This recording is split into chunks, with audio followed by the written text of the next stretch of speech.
Good morning. Welcome to the Unitarian Universalist Church of Urbana-Champaign.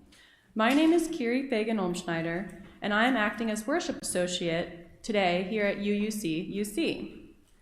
I am so glad to be here with you, whether you are joining us in person or online. Wherever you are on life's journey, we want you to know that you are welcome here. For those of us gathering here in person, we ask that you wear a mask in the sanctuary. We also have these color-coded lanyards to indicate each other's preferences for safe distancing. Red to indicate that you feel cautious of being in shared space and prefer to keep a larger distance. Yellow for closer contact without touching, and green for those who feel safer being physically closer together and might be up for handshakes or hugs. This system reminds us to be respectful of others' needs and boundaries. Our congregation's mission is to build community, seek inspiration, promote justice, and find peace. We are a church of many different beliefs, united through commitment to shared principles. We are a faith that focuses on deeds and not creeds. Know that in whatever form you find us today, whether you are here in the sanctuary, watching live from home, or tuning into the recording later on, this service is here for you. If you want to follow along with a written order of service, you can find that link just below this video on our website. Or if you want to chat with your fellow UC members, you can find the live stream chat box on our YouTube page. Remember that there is still time to send a joy or sorrow to be read aloud later in the service. The ushers will walk by with cards you can use that they will collect when ready, or if you are at home, you can email your message to joysandsorrows@uucuc.org. We welcome any visitors with us this morning. We are delighted you are with us, and we hope you will come back again and again, as we hope you find something of what it is that you are looking for. Please stay tuned to the e-news every week for fun updates and information on this and so much more of the life of our congregation. Each Sunday, this congregation chooses to pause to honor our sacred connection to the land and to our interconnectedness to nature. Together, let us direct our thoughts to appreciate the history of this place and our own responsibilities as stewards and members of a wider community, as stewards of the land. Wherever you are listening from today, allow yourself a moment to sink down into the deeper history of that place. Think about all the lives that have taken root here, those who lived in your house or apartment or dorm room before you arrived, the builders who constructed your walls, the creatures of every shape and size who have lived and died nearby, the glacial ice that once moved across this prairie, and yes, the many people and peoples who stewarded this land for generations. Here on Green Street, we worship on the land of the Kickapoo, the Peoria, the Wea, the Miami, and the Sioux. These peoples still exist today and are committed to a continued struggle for survival and self-determination. Wherever you are this morning, I invite you now to take a breath and consider the history and peoples of the land that you are resting on.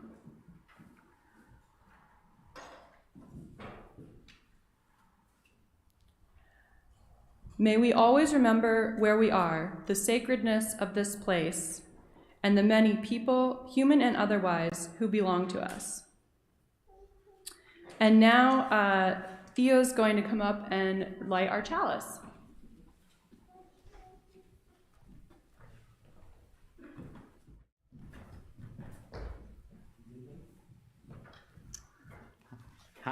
Hi there.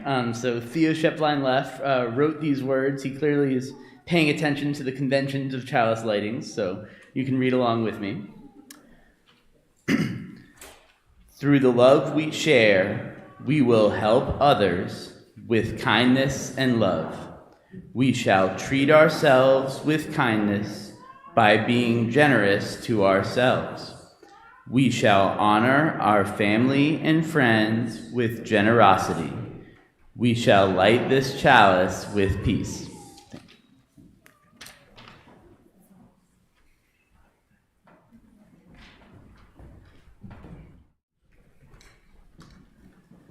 Good morning. Would you rise in body or spirit to sing hymn 1051 from the Teal hymnal, We Are? This is a hymn of generations that was written by Issei Barnwell, founding member of Sweet Honey and the Rock. And it is a dance, so be sure that you feel that dance. We're going to take all the repeats, including all 4 of the repeats of the very last section, and I will help you with that.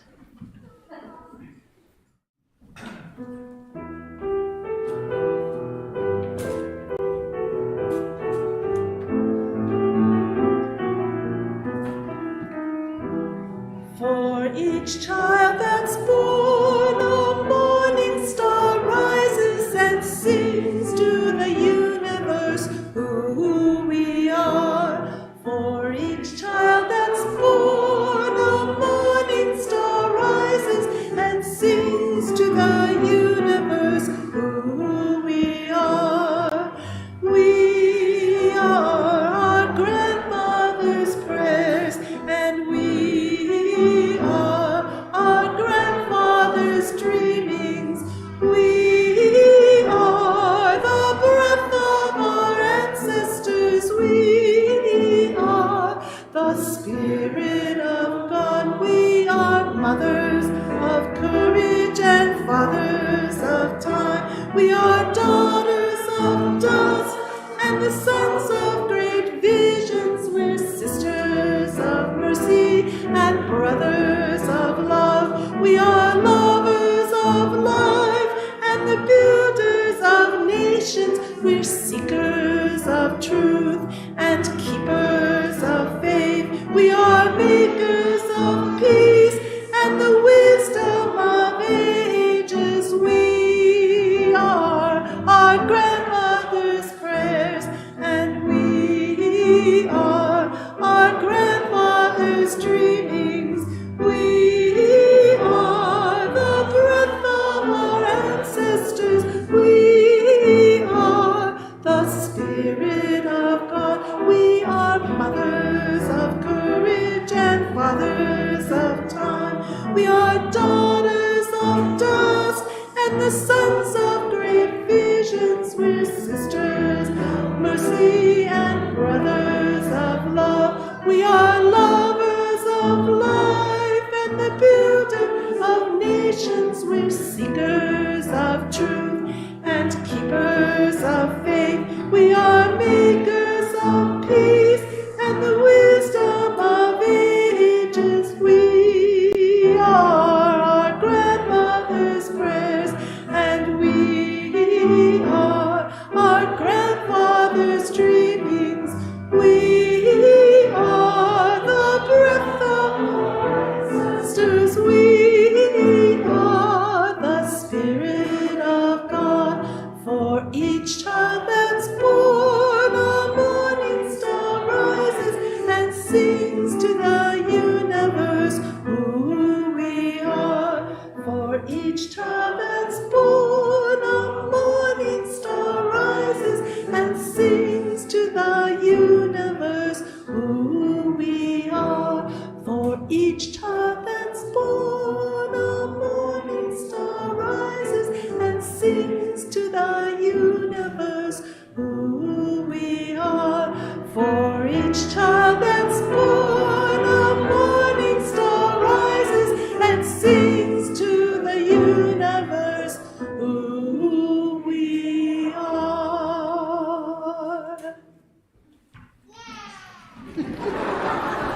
Yeah!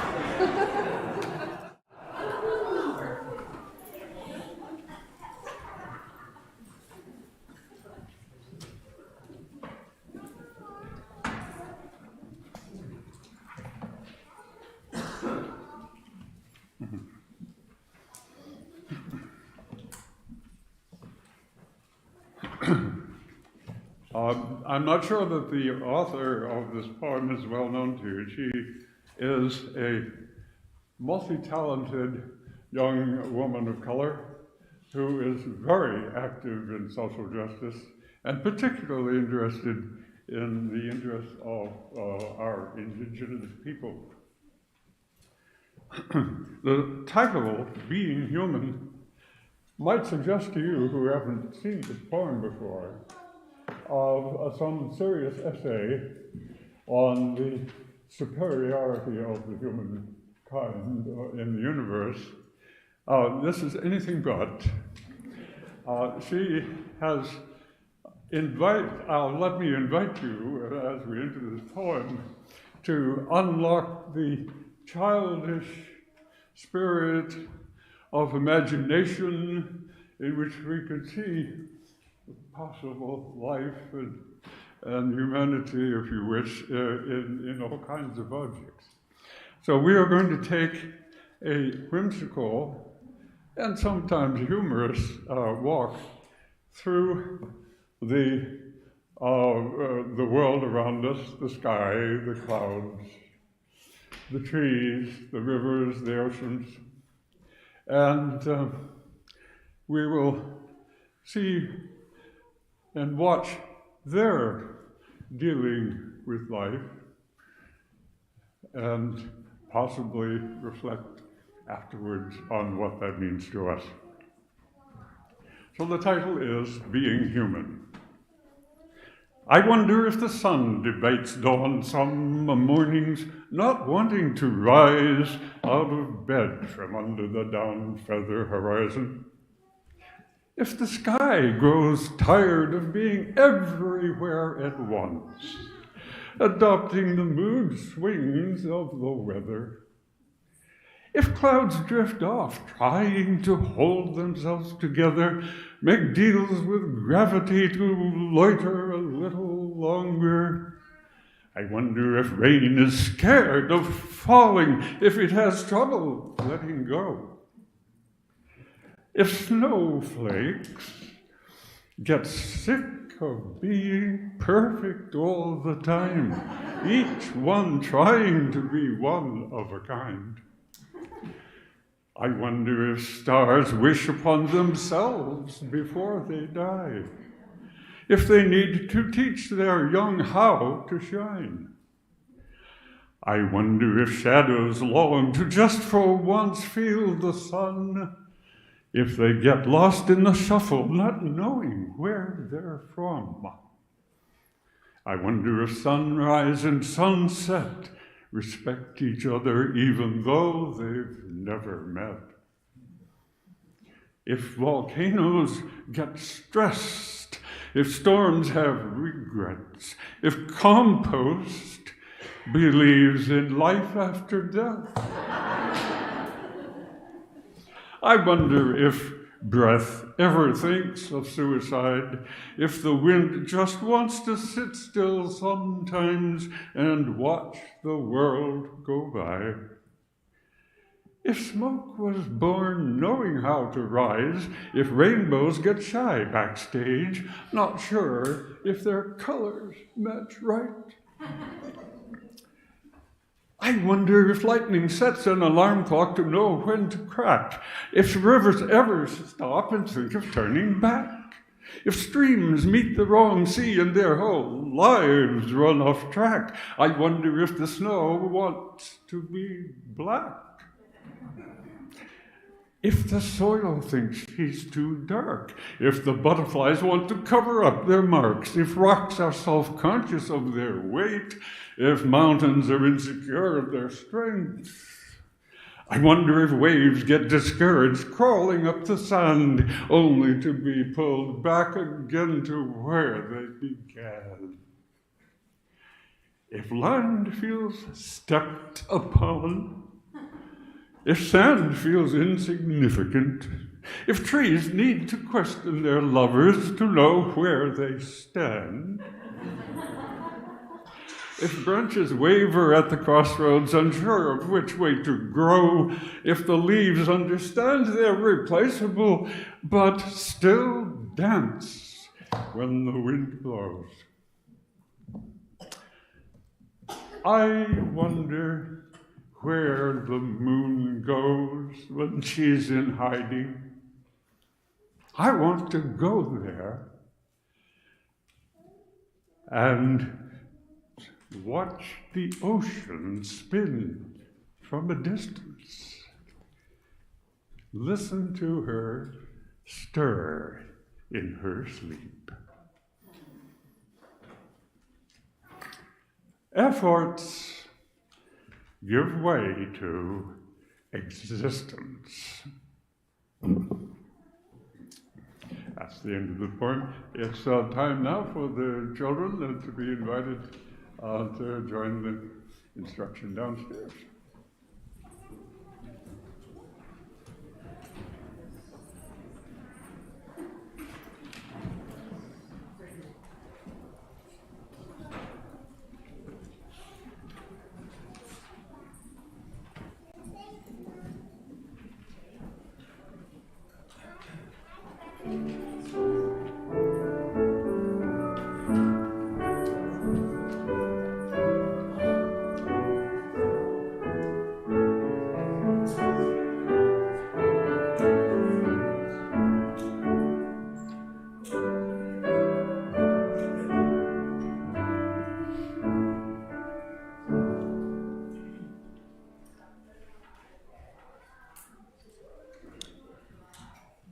Each Sunday, we bring our individual joys, sorrows, and concerns to this sanctuary.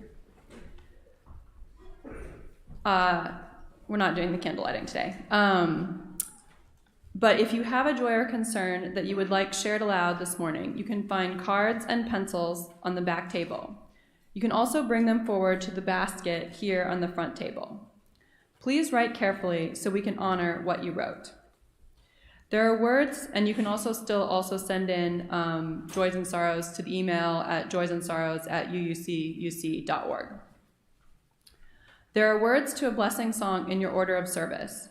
You are invited to join in the song or just let it wash over you.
So first we have a joy.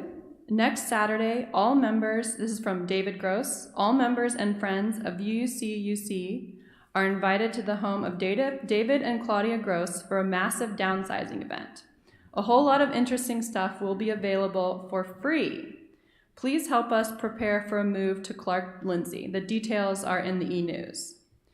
Our move will be 60 years after we began dating as undergraduates. There have been a lot of years to accumulate things that are now being given away. And then we have from Sylvia McDermott, the McDermott family joyfully announces the birth of Sophia Christina McDermott on October 8th. 8 pounds, 6 ounces. Mother and daughter tired but happy at Carl. And another joy, our grandson, Wade Schacht, is a senior at Central High School, won the state championship in golf yesterday. Wow, congratulations. He won a sudden death tiebreak. Winning state has been his goal since he began as a freshman to play with the team. We are so very proud of him. And a second joy, my brother and his wife in Bonita Springs, Florida, finally have power after 9 days. Fortunately, their condo was not damaged. Sadly, our favorite spot to go every January, Sanibel Island, will never be the same, which is a tragedy. And another joy from Sam Bashir's for Janet Ravel Barrett and her joyous hymn leading. Yes, thank you, Janet. That was great.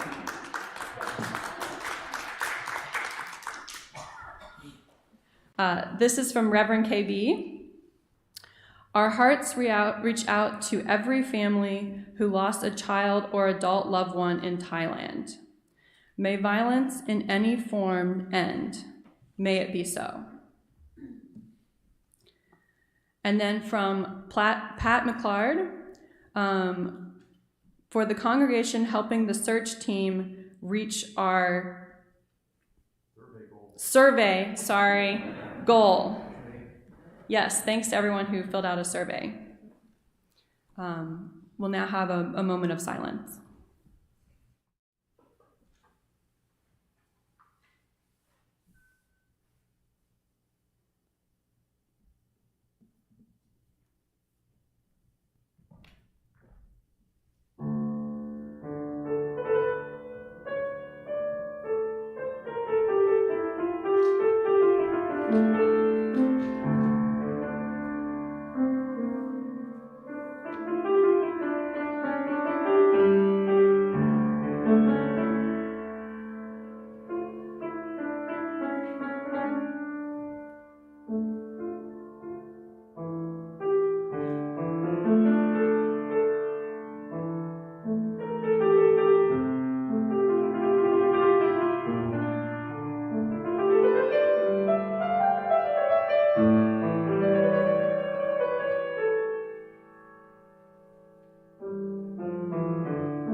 One announcement, we are going to be doing fellowship outside after the service.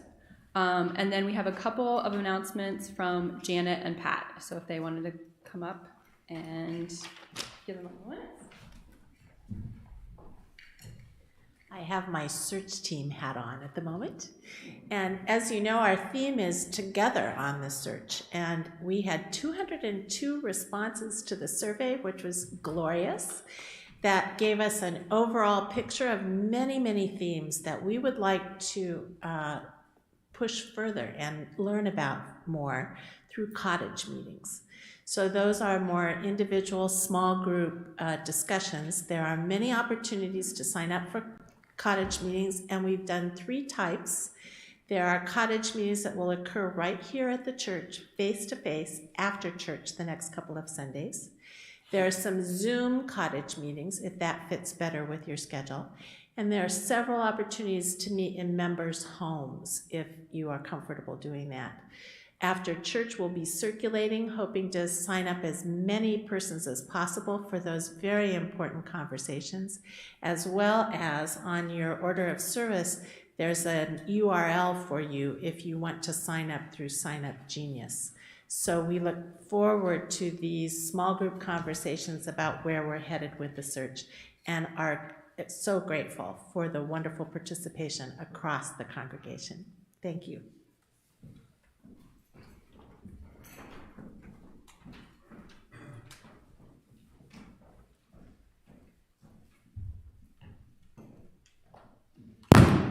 Sorry about that. I have my shared offering hat on at the moment.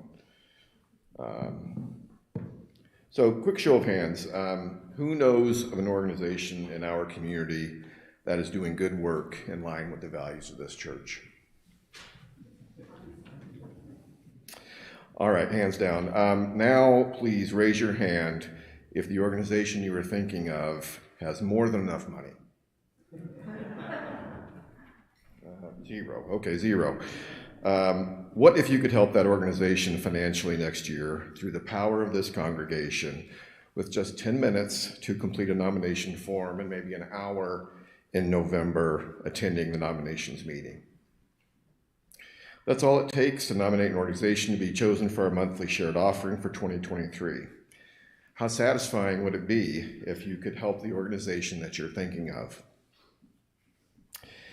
The nomination form will be live next week, and how to access it will be announced on the e-news this week as well. I'm sorry, the form will be, I wrote this last week. The form will be available this week, and the address will be in the e-news as well this week.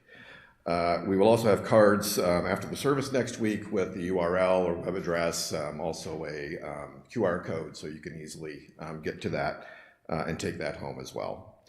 We are a mighty team of 5 now, and 1 or 2 more volunteers would not be turned away. So if anyone's still interested in donating a couple of hours over the next couple of months, we'd love to have you. There are 3 Pats in this group, which I'm pretty sure in my life is the first time I've ever been in a small group with 3. So if there are any other Pats in this congregation, we're kind of waiting on you. If you have skills with Google Forms, even better. Yeah, that was it. Thank you very much for your time. And again, would love to have a lot of nominations this year. Thank you.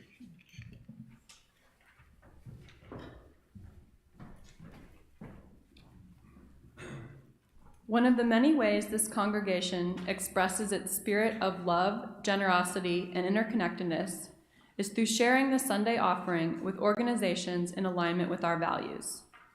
Our shared offering for October is the Trauma and Resilience Initiative. It is a nonprofit organization and community of individuals who are working to help make Champaign County a trauma and justice-informed community where everyone has the right to be, become, and belong. To that end, they provide a range of healing-centered support for survivors, their families, and their communities, from the moment of crisis throughout their healing journeys, and for those healers, educators, helpers that work with them. They believe it takes a village to heal. Half the cash in our offering basket this morning will be given to the Trauma and Resilience Initiative. Or you can write a check to UC and the Trauma and Resilience Initiative in the memo line, and the whole amount of your check will be donated. The offering will now be taken.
Surrender.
Thank you for your generosity, expressed in this and so many other ways. And just as a quick note, we had an error in the order of service. We are not going to be doing the hymn number 5, that reprise that's printed in there.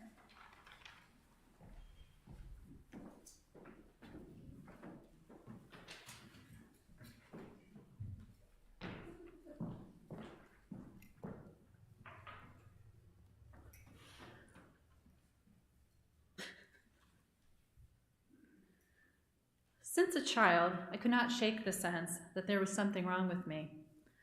Never felt like I quite fit in or belonged. My parents divorced before I started kindergarten, which created a marked difference between me and my peers. But it was more than that. Something was different about how my parents treated me. No matter how many good grades I earned or medals I won, they did not see me. I was more of an object than a subject, which led to abuse that comes with such dynamics. This sense that something was wrong with me was further reinforced when, as a teenager, social services removed me from my home, away from my other siblings, and sent me to live with my grandparents.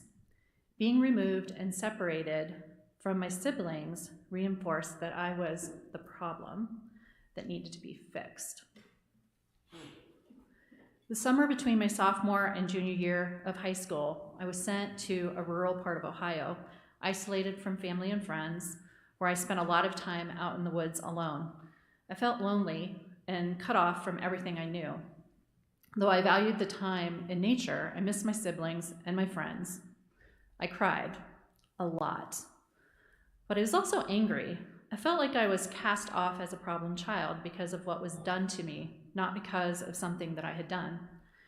I was punished for what was done to me, while those who hurt me were allowed to carry on with their lives. The fact that I was being punished was evidence of my brokenness. I carried a sense of brokenness within me, the belief that I was not good enough. I remember after what felt like months of isolation, a social worker arrived for what I thought was going to be a visit and a trip to speak with a counselor. I had been waiting for this opportunity with anticipation. Though I did not know it at the time, I really needed a safe space with an empathetic, objective person who could help me process what happened. The domestic violence that I witnessed, the childhood sexual abuse that I had experienced. When the social worker arrived, she informed me that it was a welfare check, and I was not scheduled to see a counselor for what seemed like another month. I fell apart all alone, months without a professional to process the pain and the hurt. Though I could speak to my grandma, she didn't quite understand what was happening. It all felt like too much. I was sent to the country in the middle of pastures and cornfields and forgotten. Whatever plans I had imagined for that summer were completely dashed. That was the year I was going to have my first job, the summer that I was going to learn how to drive, but none of that happened. This belief that I was broken and not good enough led me to engage in actions that Brené Brown refers to as the hustle for worthiness. My life has been a steady stream of performing, perfecting, pleasing, and proving that I am good enough, that I belong. But no matter how many degrees and certifications I earn, no matter how many awards I win, the sense of brokenness follows me, the belief that I am not good enough. As an adult, I wanted to figure out how to fix this brokenness, how to attain some measure of wholeness. So I began to study wellness. I earned a master's degree in holistic health, where I learned about alternative approaches to wellness. During this time, I was trained in mindfulness-based stress reduction, which led me to learn the lyrics from Leonard Cohen's song Anthem. There's a crack in everything. That's where the light gets in. I remember hearing this and holding on to it with hope.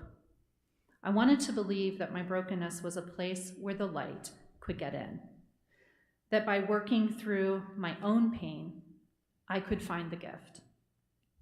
and sometimes I would see glimpses, but the flaws seemed endless. After earning my doctorate in counseling psychology and becoming co-chair of integrative health and wellness at a counseling center, I began promoting a model of wellness based on one dimension of wellness that exists out there, of many. I was still seeking some way to fix my brokenness and find a sense of wholeness. When reading a book by Mark Nepo, I was struck by his quote, "Perhaps the hardest thing I've learned is still struggling with is that I don't have to be finished in order to be whole." This sentiment seemed to capture my own experience. To me, wholeness was some type of end goal that I never seemed capable of reaching. I kept thinking that if I could fix all the flaws, the ways that I had let people down, the times that I fell asleep watching movies with my children, the weight that I kept losing and gaining, then I would have my happily ever after. I was focused on outcome rather than seeing wholeness as a process, and focusing on outcomes where I messed up, even though there were countless more examples of where I succeeded rather than failed. As a Dave Matthews Band fan, I became enamored with the song Broken Things that is on their Away from the World album. He sings, "Stars shine down from the black, and we're picking through the broken glass. Well, how could we know that our lives would be so full of beautifully broken things? Beautifully broken things." I listened to this song on repeat as I reflected on the phrase, beautifully broken things. It became a mantra, a call to identify all of the beautifully broken things that I have noticed during my life, like a mosaic. Terry Tempest Williams has said, "A mosaic is a conversation between what is broken." And oh, what beauty arises from mosaics. It reminds me of group therapy, consisting of individuals, each thinking that they are broken and bringing a piece of themselves to this conversation of brokenness in search of wholeness. When I think of this, I can embrace Williams' statement, "I believe in the beauty of all things broken."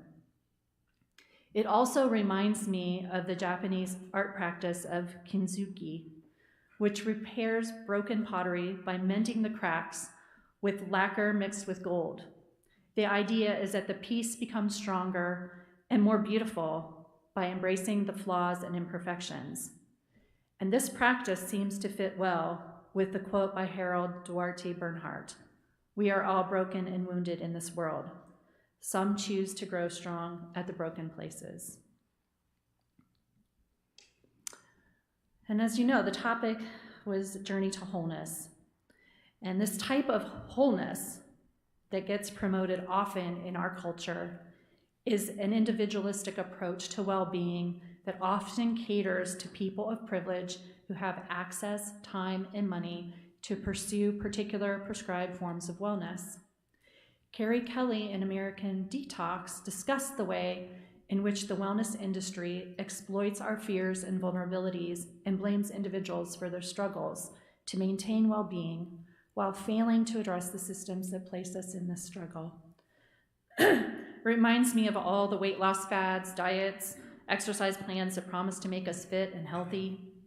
How many of us become sucked into the ads that promise health and wellness, even when we know that they are peddling to our insecurities. And how about people who are blamed for their unhealthy eating habits, though they may not have resources to pay for healthy food choices? If you have a fixed income and you have a choice between a dollar French fry order or buying an apple that's going to cost $2, what will you choose? Not to mention the psychotropic medication industry that promotes taking antidepressants to treat anxiety and depression, rather than questioning how our existing systems may play a role in developing anxiety and depression. Don't get me wrong, I appreciate better living through chemistry, but not if the systems are causing the need for the medication.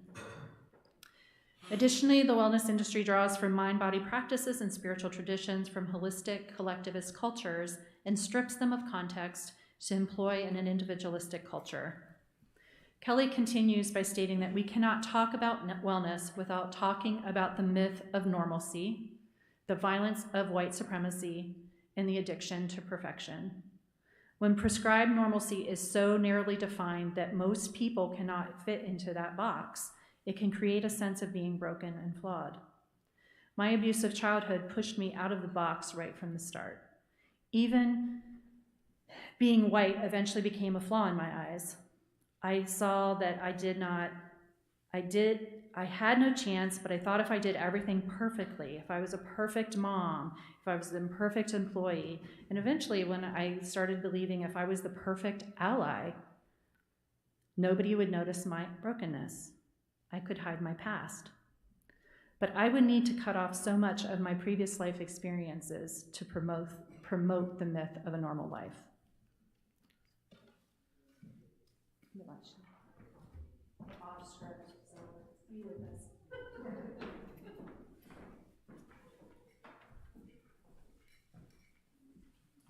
Would you rise in body or spirit to sing hymn 18, What Wondrous Love?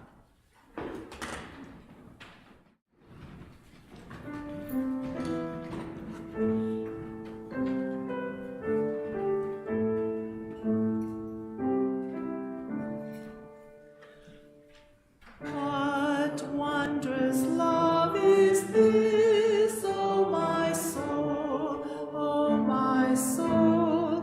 What wondrous love is this, O my soul?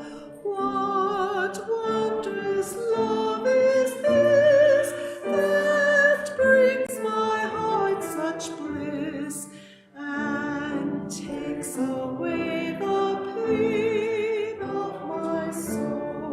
of my soul, and takes away the pain of my soul. When I was sinking down, sinking down, sinking down, when I was sinking down, sinking down, when I was sinking down beneath my sorrow's ground, friends to me gathered round, oh my soul, friends to me gathered round, oh my soul. To love and to all friends I will sing, I will sing. To love and to all friends I will sing. To love and to all friends, oh, pain and sorrow mend, with thanks unto the end, I will sing, I will sing, with thanks unto the end, I will sing.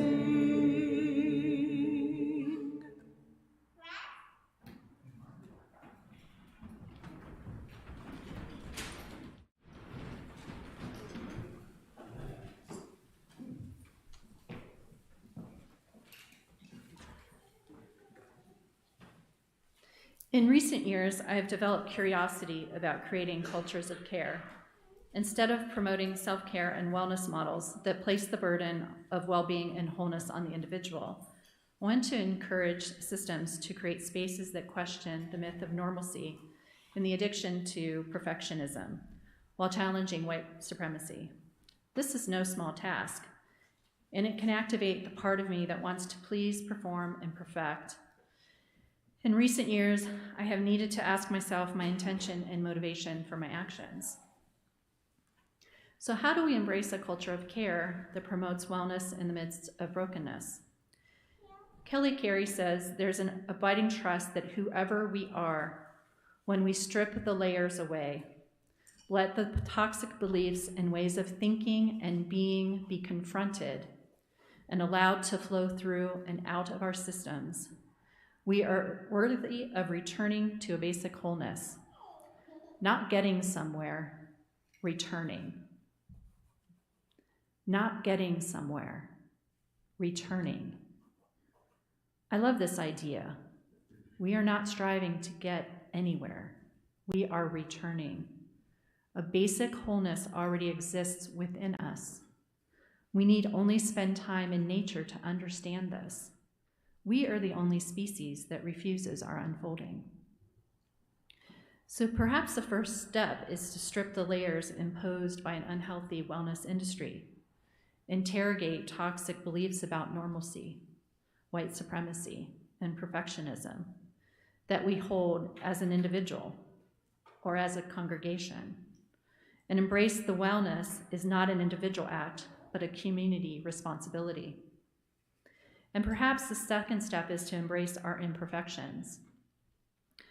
Brené Brown asserts it is in the process of embracing our imperfections that we find our truest gifts: courage, compassion, and connection. When we can let go of what other people think and own our own story, we gain access to our worthiness, the feeling that we are enough just as we are, and that we are worthy of love and belonging.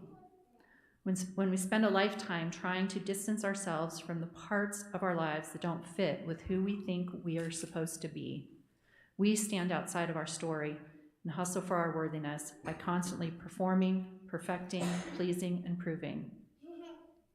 So much of my life, I tried to distance myself from the parts of my life that did not fit into the myth of normalcy. I did not want to be the childhood sexual abuse survivor. I did not want to be linked to experiences of domestic violence. I did not want to be a single mother, struggling to raise 3 kids and feeling incapable of being partnered. All of these ways felt like ways that I was broken and flawed. This holds true when we think of our individual story as well as our collective story as a congregation and as a U.S. nation. We need to remember all of our history as a congregation. We need to remember all of our history as a nation, our history of genocide and slavery that suggests that wellness belongs to certain people and not others, and our history of immigration that welcomes certain immigrants but not others. Those collective stories are also part of our individual stories. Robert Benson states, to embrace one's brokenness, whatever has caused it, carries within it the possibility that one might come to embrace one's healing. This makes sense to me. If we do not think that we or our systems are broken, then we will not see a need for healing. I would also say that if we're over-focusing on flaws and brokenness, that's another way that we struggle to embrace our brokenness. We become so focused on fixing rather than accepting. How might we individually and as a congregation embrace brokenness to make room for the possibility of embracing healing? We all hope to be whole, yet some of us feel broken, though I hope not all of us. But surely all of us have fractures that are mended to some extent. And I don't have any answers on how to embrace our brokenness to make room, but I think I can make some suggestions.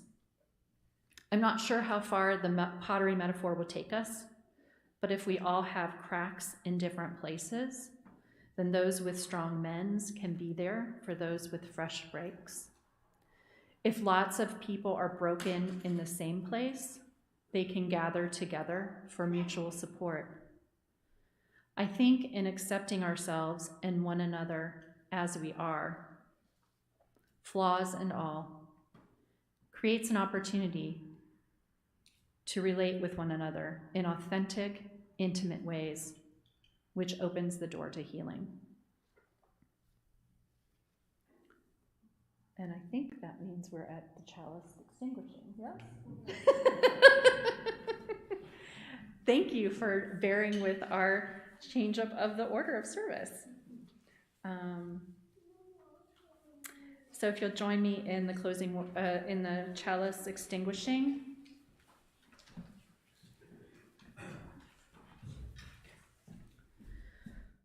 We extinguish this flame, but not the light of truth, the warmth of community, or the fire of commitment. These we carry in our hearts until we are together again. And to end, we're going to have I Feel Good by James Brown, because everybody likes to, I don't know, I like to dance and feel good, so feel free.